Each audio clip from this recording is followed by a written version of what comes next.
Today I bring you Swordquest. Look at this logo. Look at this artwork.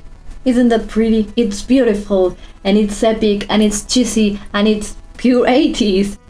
The way that I found it is because I was looking for this one, actually, that I wanted to have for many years, Conan and Velvet, the whole tome, which is huge. This is a beast. And as you may have noticed, Roy Thomas is the connection here between those two. You may have noticed here that it says Atari Classics, and on the back you can see here Atari Classics Swordquest, because it turns out it was a video game. Well, this is some complicated shit. Yeah, okay. This is bigger than making a video game series. This is bigger than making comic books to develop the world of those video games. This story is nuts. Atari announced 4 games for this series: Earthworld, Fireworld, Waterworld, and Airworld. Airworld. Yeah, that. And they made a fucking competition with a cash prize of $150,000 of that time, and some fucking insane items. One item for one winner on each game, and then there was more. There was a final prize. The first game had a prize called the Talisman of Penultimate Truth, which was 18-karat solid gold disc studded with 12 diamonds and the birthstones of the 12 zodiac signs, along with a miniature white gold sword set atop. The second game had the Chalice of Light, a goblet made of platinum and gold, studded with diamonds, rubies, sapphires, pearls, and a green jade. The third game, the Crown of Life, a solid gold crown decorated with diamonds, rubies, sapphires, and aquamarines. And for the last one, Airworld, the Philosopher's Stone, which was a fucking huge white jade inside a box of 18 carats made of gold, with emeralds, rubies, and diamonds. And the 4 of them had to compete against each other to earn the final prize, which was this glorious sword, the sword of ultimate sorcery, with a silver blade, an 18-karat gold handle, covered in diamonds, emeralds, sapphires, and rubies, with a value of $50,000. The company started to promote the game on 1981, both the game and the contest. And it was a fucking wild campaign, because as you can imagine, that prize was very juicy. Yeah, it was.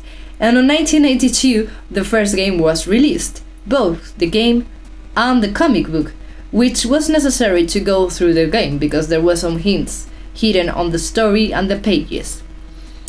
And as well, the video game contained some hints to unveil the mysteries on the comic book. Yeah. To participate on this contest, it was necessary to send a sheet of paper that was included on the video game, which required 5 secret words included hidden somewhere on the illustrations. I will put some examples around here. But there is another plot twist. There are more than 5 hidden words on the illustrations of the comic book. Yeah, way more than 5. So it was complicated. The key to discover those 5 right words was on the first page, because there was a poem with 2 words highlighted, prime and number, which meant that only on the pages with prime numbers were the right words. The video game sold like crazy, and only 5,000 people sent the sheet to participate on the contest, and from those, only 8 got it right. Yeah. Only 8. Atari put all of those 8 nerds together to play an altered version of the game for 19 minutes, and the first one to get through the game was the winner, and he was fucking fast because he got it on 40 minutes. Yeah. And he got the first prize, this amazing jewel. Quickly following, on 1983, the second game arrives, and the hype was real. Fireworld was here, and it was shit. Well, at least people didn't like this very much compared to the previous one, because the minigames did no sense and it was absurd, and people had no idea what to do and how to play. But that didn't stop people to participate on the contest. And this time, 73 people got it right. Yeah, with a shitty game. The key is that mouth to mouth was a thing, and they didn't change the system. It was the same principles as the previous game. So people were able to go and find the right words without playing the game. And there are interviews of people saying that indeed they did not play the game and got it right. Amazing, I love it. So yeah, those sneaky bastards went straight to the comic book to find the right words. And Atari, however, had a rule of no more than 50 people competing for the prize on each game, and they had to make a selection. So they had a great idea. They asked the participants to send a letter telling them what was the thing they liked the most about the game. And that's how they selected the final contestants that time. Again, they had to play an altered version of the game for 90 minutes and blah blah blah, and one won this amazing piece. The hype was so real around this contest and the prizes that Atari decided to put a special track, so the piece would be delivered on the house of the winner. Because they were afraid that this man could suffer some accident and the piece would get stolen, and this man was paranoid, to say the least, and he put it on a chamber on his bank. And he still has it there. The third game, Waterworld. There was a huge crisis on the video game industry around those years, and of course Atari was affected. Finally, on 1984, the video game was released, but this time this was not distributed on stores. The only way to get this was being a member of the Atari Club. Our nerdy mighty heroes were again looking for clues, both on the comic book and the video game. But there is a plot twist, another one. Atari offered $15,000 to each finalist if they agreed to cancel the whole thing. Yeah. And there was one condition: all of them had to agree, or that would be cancelled. The cancellation. If that makes sense. Yeah, but they did. They preferred the money because it was too risky. Like, they did well, because that was not going to end well. Anyway, the two winners of the first games, each one got $15,000, and the finalist of the third game got $2,000 each one. And that was it. Goodbye. No more contest. No more games. End of the story. Bye. What happened to the treasures? Yeah, the pendant guy, he said it was a hassle to try to sell the item, so instead he melted it and sold the material and kept the tiny sword.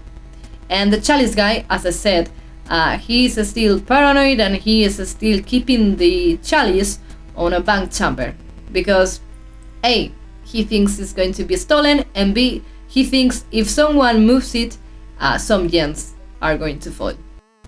The remaining items, no idea.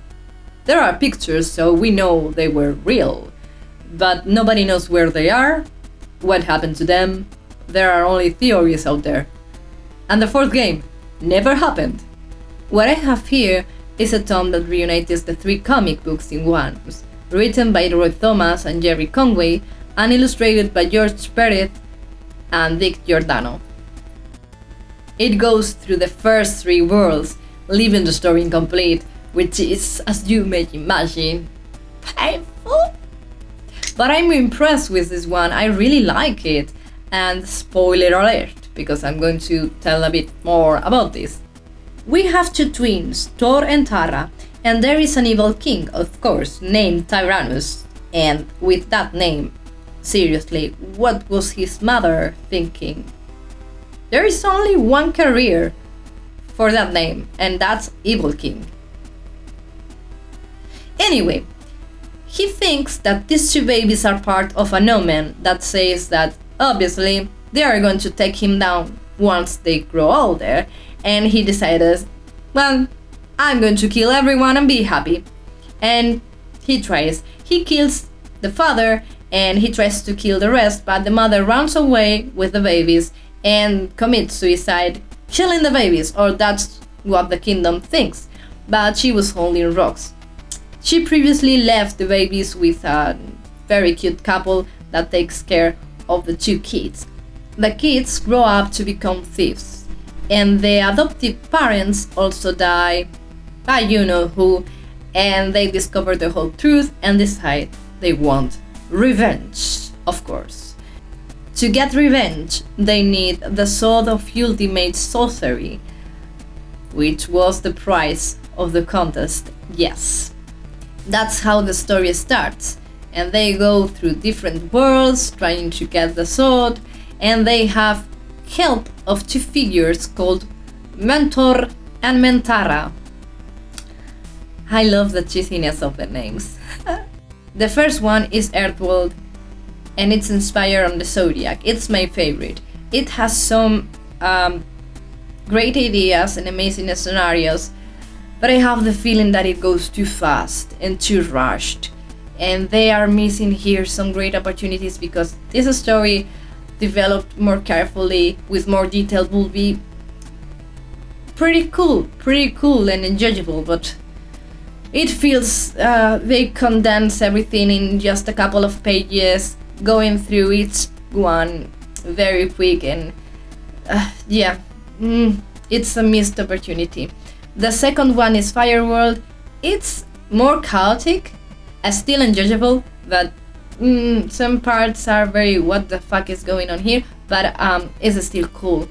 And the third one, Waterworld, you guessed it, is a world of water, which includes one. I love Roy Thomas because he left an Easter egg here, and I hope you get it, because there are some characters called Aqualanians. No? Just me? Okay. Each comic book continues the story of the previous one, and the last one ends with let's go to Fireworld, but of course they go nowhere because there is no fourth story. And that's it. That's where it ends. No ending. The narration is cheesy as fuck, easy to read sword and sorcery, but super fun and entertaining. I had a great time reading this one. There are some great ideas that, as I say, I would have loved if it was more extended, but it's not, and it's such a shame. The illustrations are beautiful in full colors, and I love this style of drawing so much, so very much. So yeah, that's the amazing story of Swordquest. Bye!